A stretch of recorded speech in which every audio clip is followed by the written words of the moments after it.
क्या भाषा किसी का पेट पालने का पैमाना हो सकता है? अब नहीं आऊंगा दोस्त, अब नहीं आऊंगा, बता देना। क्या एक परमिट इस बात पर टिका होना चाहिए कि आपकी जुबान से कौन सी बोली निकल रही है? तो बांद्रा टर्मिनस मुंबई में क्या हाल है पब्लिक का। तो ये मराठी भाषा के पीछे देखो कितना पब्लिक गांव जाने के लिए लगी है। मुंबई सपनों का शहर, जहां रोजाना लाखों पहिए दौड़ते हैं, लेकिन इन दिनों उन पहियों के नीचे सियासत की कीलें बिछा दी गई हैं। महाराष्ट्र सरकार का एक फरमान आता है कि मराठी बोलो वरना बोरिया बिस्तरा बांधो। फिर विरोध की आग भड़कती है, मनसे के कार्यकर्ता सड़कों पर उतरते हैं और देखते ही देखते सरकार को कदम पीछे खींचना पड़ता है। 6 महीने के लिए फैसला टाल दिया गया है, लेकिन क्या ये सुलह है या आने वाले किसी बड़े तूफान की खामोशी? आज बात सिर्फ एक सरकारी आदेश की नहीं है, आज बात उन लाखों हाथ पांव मारते मजदूरों की है जो बिहार, यूपी और मध्य प्रदेश से झोला उठाकर इस उम्मीद में आते हैं कि माया नगरी उन्हें भूखा नहीं सोने देगी। आज बात सिर्फ एक भाषा की नहीं है, आज बात उस इंसानियत की है जिसे सियासत की बेदी पर चढ़ा दिया गया। आज बात उन लाखों प्रवासी मजदूरों की होगी जिन्होंने इस शहर को अपने खून पसीने से सींचा, लेकिन बदले में उन्हें क्या मिला? सिर्फ तिरस्कार और अनिश्चितता। नमस्कार, मैं हूं प्रियंका मिश्रा और आप देख रहे हैं द एयर नाउ शो।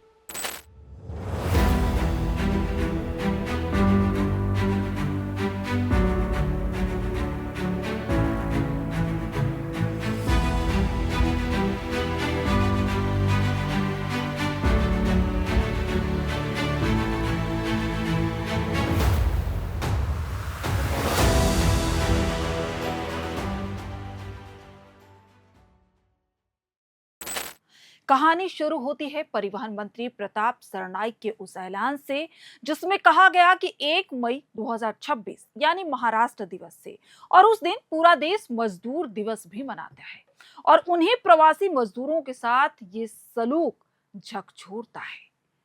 ये एक आदेश कि 1 तारीख से या तो आपको मराठी बोलना होगा या महाराष्ट्र छोड़कर जाना होगा। आदेश ये कि हर ऑटो और टैक्सी चलाने वालों को मराठी आनी चाहिए, लिखना और पढ़ना बोलना आना चाहिए। अगर नहीं आया तो लाइसेंस रद्द कर दिया जाएगा। अब जरा सोचिए, एक ड्राइवर जो सुबह 5 बजे से रात 10 बजे तक स्टीयरिंग थामे रहता है, क्या वो अब क्लासरूम में बैठकर व्याकरण सीखेगा? एक ड्राइवर जो उत्तर प्रदेश के देवरिया से आया है, बिहार के दरभंगा से आया है, मध्य प्रदेश के रीवा से आया है, झारखंड के साहेबगंज से आया है, जिसने अपनी पूरी जवानी मुंबई की तपती दोपहर में स्टीयरिंग थाम कर गुजार दी, क्या आज उसकी वफादारी का सर्टिफिकेट एक भाषा की परीक्षा देगी? जैसे ही इस फैसले पर सवाल उठे, राजनीति की रोटियां सेकी जाने लगी। एमएनएस के कार्यकर्ता संदीप देशपांडे सामने आए और कहते हैं कि हमें उम्मीद है कि सरकार फैसले से नहीं हटेगी। संदीप जी, फैसला पलटे या ना पलटे, उन गरीबों की किस्मत तो आपने पहले ही पलट दी। संजय निरुपम ने इसका विरोध किया तो मनसे के कार्यकर्ताओं ने सड़कों पर उतरकर तांडव मचाया, हिंसा की, मारपीट किया और ऊपर से राज ठाकरे जी क्या करते हैं, उन कार्यकर्ताओं का अभिनंदन करते हैं। क्या हमारा लोकतंत्र यही है जहां गुंडागर्दी को स्मिता का नाम देकर सम्मानित किया जाता है, जहां कानून की जगह लठतंत्र चलता है? अगर नहीं पता है तो चलिए थोड़ा पीछे चलते हैं। याद है वो साल 2020 का, जब कोरोना की काली छाया ने पूरी दुनिया को जकड़ लिया था? तब इसी मुंबई की सड़कों पर वो मंजर दिखा था जिसे याद करके आज भी आपकी रूह कांप जाएगी। लाखों मजदूर जिनके पैरों में छाले पड़ गए थे, जिनकी गोद में भूखे बच्चे थे, बिलख रहे थे, जिनके पास सिर्फ एक उम्मीद थी कि अपने गांव पहुंच जाए, चले जा रहे थे, चले जा रहे थे। तब किसी ने उनसे ये नहीं पूछा था कि कुठे चाललात, मतलब कहां जा रहे हो? तब वो सिर्फ एक संख्या थे। वो मजदूर थे जिन्होंने मुंबई की ऊंची ऊंची इमारतें बनाई। आज उन्हीं इमारतों के साए में उन्हें रहने की जगह नहीं मिली।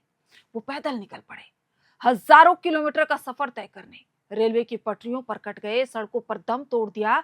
तब कहां थी ये भाषा की स्मिता?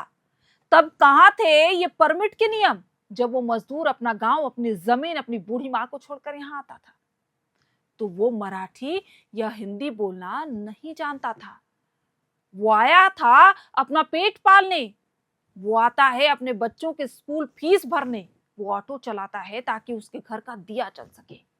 और आज आप उससे कह रहे हैं कि अगर तुमने मराठी का इम्तिहान पास नहीं किया तो हम तुम्हारा परमिट छीन लेंगे, तुम उसे भूखा मार दोगे। शर्म आनी चाहिए ऐसी सोच पर।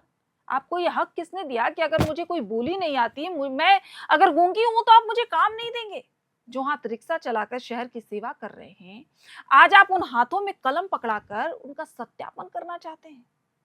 अब सरकार ने 6 महीने के लिए फैसला टाल दिया है। क्यों? क्योंकि 4 मई को आंदोलन होने वाला था, मजदूर यूनियन आंदोलन करने वाला था।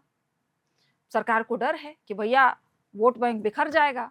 अब कहा जा रहा है कि 15 अगस्त तक 59 आरटीओ दफ्तर में सर्वे होगा, काम चलाऊ मराठी की ट्रेनिंग दी जाएगी। लेकिन सरकार की नीयत भी अजीब है। जो मजदूर सुबह की पहली किरण के साथ सड़क पर निकलता है और रात के अंधेरे में थका हारा सो जाता है, अब वो आपके ट्रेनिंग सेंटर में जाकर पढ़ाई करेगा। और अगर वो फेल हो गया तो क्या क्या आप उसका घर उजाड़ देंगे? नयन कदम कहते हैं कि 70% रिक्शा चालक उनके साथ हैं। मैं पूछता हूं कि उनसे जाकर पूछिए कि उनके दिल में क्या है। उन रिक्शा चालकों से जाकर पूछिए जो आप पर भरोसा करते हैं। आपके भरोसे वो यहां पे रोजी रोटी कमा रहे हैं। जब सत्ता की लाठी और राजनीति का पत्थर साथ चलता है तो गरीब आदमी सिर्फ सिर झुकाना जानता है। ये सर्वे नहीं है, ये उन लोगों की लिस्टिंग है जिन्हें चुनाव के वक्त डराया और धमकाया जा रहा है। नेता उनसे मिल रहे हैं कि हम तुम्हारे साथ हैं, लेकिन वो भी अपनी राजनीति रोटी सेक रहे हैं। ये उन नकली लाइसेंसों को पकड़ने का बहाना नहीं है, बल्कि असली इंसानों को दरबदर करने की साजिश रची जा रही है। महाराष्ट्र, जिसे संतों की भूमि कहा जाता है, छत्रपति शिवाजी महाराज की भूमि है महाराष्ट्र, जिन्होंने हर धर्म, हर भाषा का सम्मान करना सिखाया, हर इंसान का सम्मान करना सिखाया। शिवाजी महाराज ने कभी ये नहीं कहा कि मेरे राज्य में सिर्फ एक भाषा बोली जाएगी, एक भाषा बोलने वाला ही रहेगा। उन्होंने स्वराज्य की स्थापना की थी, जहां हर गरीब सुरक्षित महसूस कर सके। आज उन्हीं के नाम पर राजनीति करने वाले लोग उन्हीं के आदर्शों की धज्जियां उड़ा रहे हैं। मराठी भाषा बेहद समृद्ध है, मीठी है, महान है। उसका सम्मान हर भारतीय के दिल में है। सिर्फ मराठा का नहीं, हर उस राज्य में बोली जाने वाली भाषा का सम्मान है। लेकिन किसी भाषा का सम्मान जबरदस्ती नहीं कराया जा सकता। जब आप किसी के गले पर तलवार रखकर कहते हैं कि मेरी भाषा बोलो, तो वो सम्मान नहीं, वो नफरत पैदा करती है। अगर आपको कोई कहे कि उर्दू बोलो, तब तो आग लग जाएगी। जब आपको कोई कि खुरठा बोलो, तो आपको आग लग जाएगी। तो आप उम्मीद कैसे करते हैं कि आपको बिहार, झारखंड, यूपी से आने वाले लोग आपकी मराठी को इतनी जल्दी बोलना सीख जाएंगे? प्रताप सरनाईक जी, आप मंत्री हैं, आपके पास पावर है, लेकिन पावर उन लोगों के आंसू पोंछने के लिए होनी चाहिए थी कि ना कि उन्हें रुलाने के लिए। 1 मई से 15 अगस्त तक जो आप सर्वे कराने जा रहे हैं, उसमें ये भी देख लीजिएगा कि कितने मजदूरों के घर में 2 वक्त की रोटी पकी है, कितने ऑटो वालों के पास अपने बच्चों के इलाज के लिए पैसे हैं। अंत में बस इतना ही कहूंगी कि रोटी की कोई भाषा नहीं होती, पसीने का कोई भी व्याकरण नहीं होता, और गरीबी का कोई राज्य नहीं होता। आज जो मजदूर वापस लौट रहे हैं या जो यहाँ संघर्ष कर रहे हैं, वो इस देश के नागरिक हैं। इस देश में संविधान नाम का कोई चीज है जो मुझे हक प्रदान करता है, उन मजदूरों को हक प्रदान करता है। उन्हें संविधान ने हक दिया है कि कहीं भी जाकर काम करें। अगर आज मुंबई में भाषा के नाम पर उन्हें प्रताड़ित किया गया, तो कल किसी और राज्य में किसी और बहाने से किसी और को रोका जाएगा। ये नफरत की आग बुझती नहीं है, ये सिर्फ फैलती जाती है, और फैलाने वाले आप जैसे लोग ही हैं। सरकार ने 6 महीने का वक्त दिया है, लेकिन जनता ने आपको 5 साल का वक्त दिया है।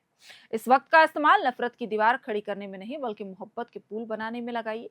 क्योंकि जब ये मजदूर अपनी सुबकती आंखों के साथ वापस लौट रहे हैं, तो वो सिर्फ एक इंसान नहीं हारता, बल्कि पूरा सिस्टम हार जाता है। ये पूरे सिस्टम पर बदनुमा दाग बन जाता है। आप तमाम जो हमारे दर्शक हैं, वो आप लोग क्या सोच रहे हैं? क्या एक ऑटो ड्राइवर के लिए मराठी अनिवार्य होना चाहिए?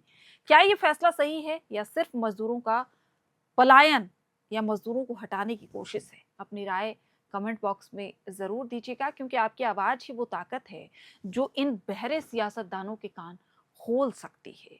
आप बिहार से हैं, आप झारखंड से हैं, आप यूपी से हैं, तमिलनाडु से हैं, केरल से हैं, आप किसी भी राज्य से हैं, महाराष्ट्र में हैं, आपकी रोजी रोटी आपसे छीनी जा रही है, तो उठाइए ना अपनी आवाज उठाइए। इस वीडियो को इतना शेयर कीजिए कि हर उस इंसान तक पहुंचे जिसे भाषा के नाम पर, जात के नाम पर, क्षेत्र के नाम पर लगातार प्रताड़ित किया जा रहा है, दंश दिया जा रहा है, मानसिक प्रताड़ना दी जा रही है। आवाज उठाइए, इस वीडियो को इतना शेयर कीजिए ताकि उन लाखों लोगों तक पहुंचे जो अपने राज्य वापस लौट रहे हैं महाराष्ट्र छोड़कर, जिनके सामने रोजी रोटी की स्थिति उत्पन्न हो गई है कि वो 2 जून की रोटी कहां से लाएंगे।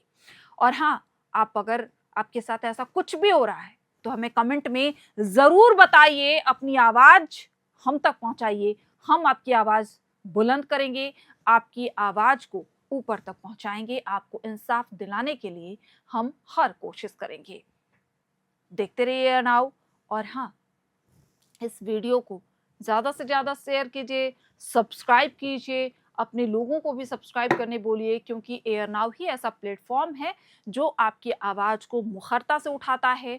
किसी के साथ भी नाइंसाफ़ी होती है तो हम सबसे पहले कोशिश होती है हमारी कि हम आपकी आवाज़ बन सकें। आप सभी का बहुत बहुत शुक्रिया। शुभ रात्रि।